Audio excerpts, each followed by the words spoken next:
Yes, so a lot of exciting changes are happening in the coming few months on the game. Yesterday there was a stream with the game developers. I believe it was either the Douche or the French stream, and basically they compacted the information that's coming out, and I did a translation here for you.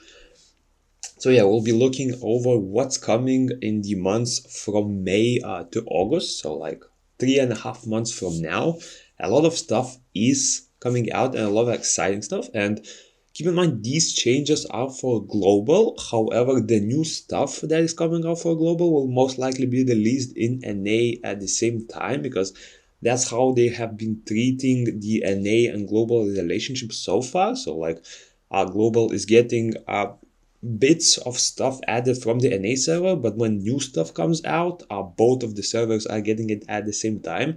You've seen this with the Vampire Hunter release, you've seen this with the Galagos changes, with other raid party system changes, stuff like that. So I'm assuming that's how it's gonna work as well. And yeah, let's look over it. So for May, we only have half a month of May left. So a lot of these changes will most likely be pushed either tomorrow or in the next week. So again, already a lot of stuff coming out. So the new continent Contana, we already have that on NA, but it's getting added to global tomorrow. That one is confirmed. A faded transmogrification. It's going to be added tomorrow as well because it came together with the Contana continent, and after doing 3 or 4 weeks of daily logins, you will be able to complete the faded transmog. It's only a transmogrification, like it's only a graphical change to how the faded looks. It's not a buff of any kind. Then there will be the Marsh raid, which is, I believe, also confirmed to be coming out tomorrow. It's this new raid boss, the Twisted Marsh or Kalia Lady, whatever you want to call it. It contains a lot of PvP runes, but it's already added to NA, so it's really nothing new per se as well. Now this is something new for both servers. Nine-tailed fox. I think people expected the magical archers to come out first because that's the order they came out in Korea. So they had the magical archer, then they had the nine-tailed fox, and they will be having the dragon knights later on. But it looks like nine-tailed foxes will be the first ones coming out before the magical archers are added. And yeah, we'll be looking over the nine-tailed foxes. I might even do a review of her skills if they do not come out tomorrow, and we will for sure be building at least 2 of them, most likely. If they get released to the banners, test her out, because I have plenty of mystical skulls saved up, so we'll see how it goes. Also, 6-star runes are being added, so they will most likely come out tomorrow as well, because a lot of Contana missions actually reward 6-star runes, so it wouldn't make sense to release the continent without them. But again, we most likely knew that, as Contana is being confirmed released tomorrow. Then there is the added new dungeon difficulties in the adventure path. So this also sort of comes out with 6-star runes, because those new difficulties will reward 6-star runes from level 1 and 2. And another new change for both servers is actually the new battle count, and that will be capture the flag. It will no longer be the same mode like the current battlefield, where you have to mine sky stones and then deliver them to the points. That one was getting very stale, especially with the horrible changes that they made recently, where you don't even lose any of those stones that you have mined when being killed. So this should put some balance into battlefield and actually make it interesting again. I feel like Trump saying that, yeah. Will finally make Battlefield great again. But yeah, capture the flag. I already reviewed that a bit previously, but yeah, there's this new map showcase. There was a map showcase before, but it looked a bit different, so I don't want to speculate how it will look, but essentially it will most likely have several team spawn points. So if there are 2 teams, it will have 2 sort of bases. And from there, people will be spawning, and there will be several points on the map. And presumably, when you stand on those points, you will start getting progress towards the flag coming for your team, and once your flag is raised, that point will start generating victory points for you. That's how I'm assuming it will work, because that's basically how capture the flag games usually work for other games. But yeah, excited to test that out because I'm growing a bit sick of the current battlefield, as it's more of a Minecraft mode than fighting itself. And then we'll be moving over to June, and June has even more exciting changes. Some of them are for global only because they are already released on NA. But yeah, added the Webtoon Korea collaboration. This means about the collab units that were available previously. I think on NA they came out quite long ago, probably like 3 or 4 months or something. But basically, it's another collab. It brings 3 new Nat 5s and 1 new Nat 4. These Nat 5s, I wouldn't say are super game changing, but one of them is really often used in PvE and a bit of PvP as well. The other two are nice. The other two are mostly PvP units, but I wouldn't say I see a lot of them being used in Korea at least. Not Korea, NA servers. So yeah, pretty excited about that, especially the water one, because she is pretty cool for a lot of PvE content, and she's sort of like a second Adgen. She has very similar multipliers on her third skill. Her damage scales are with debuffs as well, and it has an added effect of easily being able to stack low and defense break. So if you are looking for a unit that isn't Adgen, or if you didn't get Adgen, that will be another option to do so. Then added the guild occupation fight. So this most likely refers to this image. This is basically, am I able to zoom this in? No, unfortunately I'm not. Yeah, I'm not. But okay, actually I managed to zoom it in because I made a copy of the presentation, and yeah, as you can see, this will be assuming that it works the same way like it worked in the previous game of Sword and Sword Sky Arena. This will be pretty much guild siege per se. And how it works is there will be 3 teams or 3 guilds fighting each other, and each guild will have, it looks like, is it 12?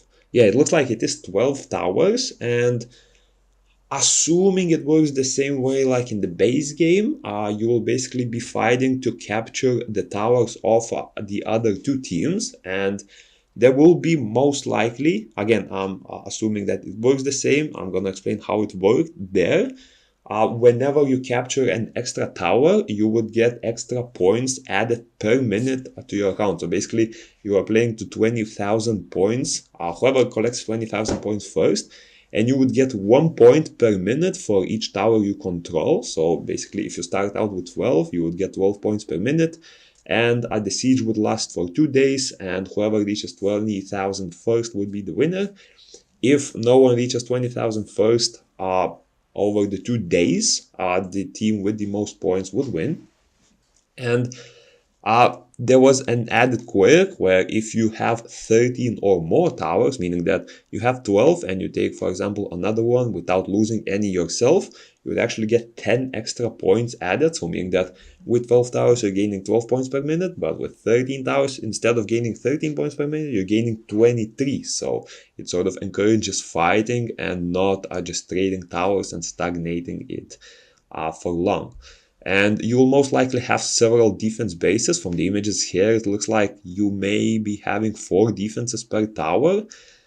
What I'm seeing here is 4 units, which is very unusual for this game because all content you do is only 3 units. So I'm not sure how it will work here. Perhaps there will be a ban phase or something. We'll have to see there. But yeah, super excited about this. Finally, some guild PvP content, because currently we only had the what's it called, guild raid boss, and that sort of only interacts within your guild, not with other guilds per se. Then we're looking at a new battleground with boss. So I'm assuming there will be another battlefield mode. sort of not just capture the flag, but fighting a boss of some sort. This is the first time I'm hearing about this one. I heard about the capture the flag before because they teased it in the trailer, but this one might be interesting. We'll see how that plays out. I'm always open to more battlefield options as long as matchmaking works. Like, if they don't make all three of them available, I'm happy. But if they do, it will be horror because it already takes like 5 to 10 minutes to find a match in NA, and adding 2 new modes would just make it worse. Then looks like we're getting 2 more new 5-star monsters. So magical archers, those are already released in Korea. And we're getting the dragon knights. These are actually not released, and I don't even know how they work yet. We had some teasers about how they look, but it's really nothing special as far as information on how they work yet. So it will be pretty exciting to see those, and if they are available from banners, we will of course be testing them out as well. Added a new function, soul connection. What is that? Yeah, so I'm actually not sure what this new soul collection or connection will be. I would assume it says new function, so it's not a unit, like it's a new function of how the game will work. I'm assuming it will have to be something with souling. Perhaps we'll be getting a unit to get another souling spot, like 2 soulings. But yeah, don't quote me on this one. And if you do have some extra info in the comments, make sure to drop it there. I will pin your comment so others will know in the future. But yeah, still a bit of a mystery what they mean with this, especially since I didn't watch the stream and couldn't understand French or Dutch myself. Then there's the new raid Farakel. It's already released in Korea, not Korea, the NA servers. I already have a guide on it. It's a pretty difficult dungeon. It requires over 500,000 power, but it also drops some awesome gear, which for accessory sets at least, I think will be the main PvP set over even Marsh. So definitely look forward to doing that one.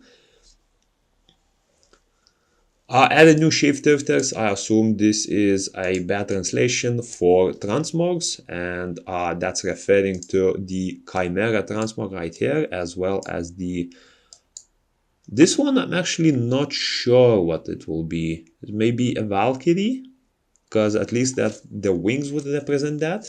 So I'm gonna be guessing it's a Valkyrie transmog.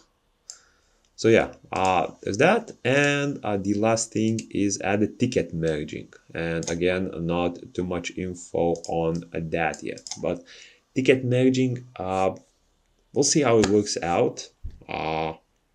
Yeah, let's move over to the next one, and that will be July. So in July, a bit less updates, but still very exciting ones. So first of all, battlefield change. It looks like there will be a 5v5 mode. I hope that actually comes through, because currently 9-1, it's not a problem with the fights themselves. Like, it's a team with team fight, so again, it's sort of expected that you have live streams. The main thing with that is that it should ease matchmaking a bit, because finding 18 players is much harder than finding 10, at least in some servers that are a bit unpopular. So I'm honestly pretty happy about this change coming out.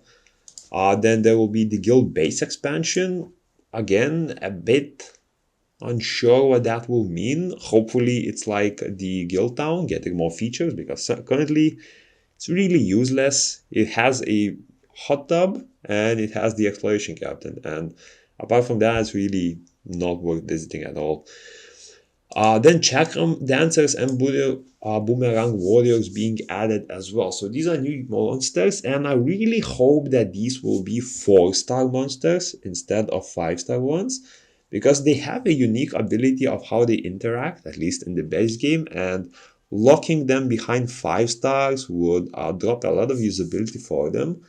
So for more explanation on how they work, is these are basically considered twins, right? And whenever you use one of each in a fight, for example, if you use one chakram dancer and one boomerang warrior, whenever they attack, they will attack together. So if you used a skill of a boomerang warrior, she would use a skill, while the other twin would just use her basic attack on top of that. So I'm assuming it's how it's gonna work in this game as well, and it's really exciting to see out because usually stand alone they do not do like at all. Very few of them actually can compete stand alone. So like the light boomerang warrior was able to sort of perform something alone, and the fire chakram, but apart from that, to make use of them you actually needed a combo of both, otherwise their abilities would simply be a bit too lackluster. And the good thing about that is usually stuff like passives work on both of them. So the water boomerang passive had a damage reduction of like 35% or so, and that would work on the chakram dancer as well. So it could add some potentially nice combos, but I also hope that they are nat 4 so that you can actually use them and build a lot of combos based on that. If they are nat 5s, you're potentially unlocking like maybe one of each, and the rest will be locked behind the paywall for quite a while. So yeah, let's hope they are nat 4s, and the interaction with them should be very fun and open up a lot of possibilities for some new teams. Now, addition to book points, point linked to invoked attribute to be attributed. So again, a bit confusing on this, but I'm assuming this refers to nat 4s being able to get like some additional book entries or so, or I believe it was like transferring book entries from 4 stars to 5 stars. I believe that's how it worked.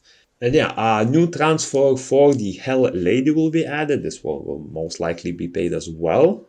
Don't expect this to be free because usually monster transmogs are paid ones, and the free ones are usually just the original unawakened form transmogs that are available for crystals. And this, yes, you are seeing this correctly. It looks like account shop may be added on July. However, I heard rumors that the account shop that is being added will not be the same as in the Korea. So I'm kind of happy for that because I really am not a fan of the account shop that's currently available in Korea because it mostly benefits whales and just widens the gap between free-to-play or low spenders and whales a lot, like a lot. So yeah, I heard this one will be something based on like achievements or so, or basically like the leaderboards you have completed. So more of a progress that you've made rather than just straight up paying for stuff with crystals. So yeah, very excited about that, especially that it's getting changed and not the same one is being added as previously. Hopefully the rewards keep up, so like we still get a free light and dark skull, for example, for a certain achievement, and that achievement is not too difficult because level 50 isn't too difficult each. But the other stuff, I'm quite excited to see how it works there. And for the last teaser, that's gonna be coming in August. So new archer summoner. This one we knew for quite a while. However, it wasn't added for a long time. So it will be the fourth summoner coming out. It will be an archer type. So similar to, let's say, Orbia, it will most likely be a ranged champion. Most likely we're gonna be looking at something dealing with perhaps basic attacks more than skills. So it should be interesting to look into that. And of course, let's not forget more main story rewards. Hey, then there will be expansion of main quest. This will most likely not be a new continent, I'm guessing, because they didn't tease a new continent. What I'm guessing is this will be just some extra storyline to introduce the new summoner, perhaps. And we'll see how it plays out. It would be very interesting if the summoner only became available after you completed the story on one of the summoners first, because she is getting introduced throughout the Contana story a bit, and it would be an interesting mechanic, but she may just be available right off the bat. We'll see how that plays out, but I'm assuming the main quest will be related to the new summoner. Then we're also getting a new 5-star monster paladin, so this one is also something coming from the base game of Sky Arena. Usually paladins were just full support units. So yeah, just a brief description of what they do. So usually the light one is an AoE provoke. I'm again citing abilities from the base game. But because most of the units are performed the same or very similar to how they worked in the base game, I'm assuming that's how they will work here as well. So the light one was usually an AoE provoke with some protection to herself. The dark one was a defense and attack scaling damage. The fire one was sort of a reverse provoke. Instead of provoking allies or enemies, she would provoke, she would put like a threat state on herself, and no matter which unit attacked, they would have to attack that unit. They didn't have a choice. So interested to see how that might work out. Wind one was just a sort of healer shielder, immunity buffer, very similar to Wusa, except that she also had the heal on that immunity skill as well. And the water one was sort of an anti-CC unit, meaning that whenever your team received the CC effect, she would instantly cleanse it and put up a huge shield. So I'm actually excited about the water one. I think that one might shake up the meta a lot because hopefully it gets rid of all of that nasty CC stuff like Teo or whatever, right? We'll see how it works. I'm not a big fan of the current state of a Brawl Arena. It's very just tank versus tank gameplay. I'm seeing Cleaves go with 5 tanks, and yeah, it's just, I don't know. Hopefully some shake up there. It's becoming also very stale in my opinion. And yeah, the last thing is 1-year anniversary of the Korean launch. So the game launched in Korea, I believe it was in August. So we'll most likely be getting a lot of events. Trust me, Comtuos does not hold back on the anniversary events in the base game, so I can only expect a lot of rewards coming here. Trust me, you'll get net 5s, you'll get probably multiple net 5s. Maybe you will even get a similar event to what they have in Sky Arena, where you are actually able to choose a net 5 that you want to summon. Not as in just straight up go to the book and choose, but have like a choice of maybe 8 net 5s and you can summon 1, and probably there will be packs that do similar stuff like that. So yeah, pretty excited about the changes overall. The next few months should be very interesting, and I'm super excited about May because there are only 2 weeks left and there is a lot of content teased here. So Contana and stuff, March is coming out tomorrow. I'm assuming monsters will also drop either tomorrow or the next week together with the battlefield changes. So we'll definitely be testing the units, we'll definitely be testing the battlefield. I don't think I can do much about Contana. I mean, it's just a new continent. There's really not much to guide you through here. And I already made a guide on Twisted March before. But yeah, will be exciting. I'll be back tomorrow to cover the actual update note and what gets added on both NA and global servers. And I'll see you in the next one, my brothers and sisters.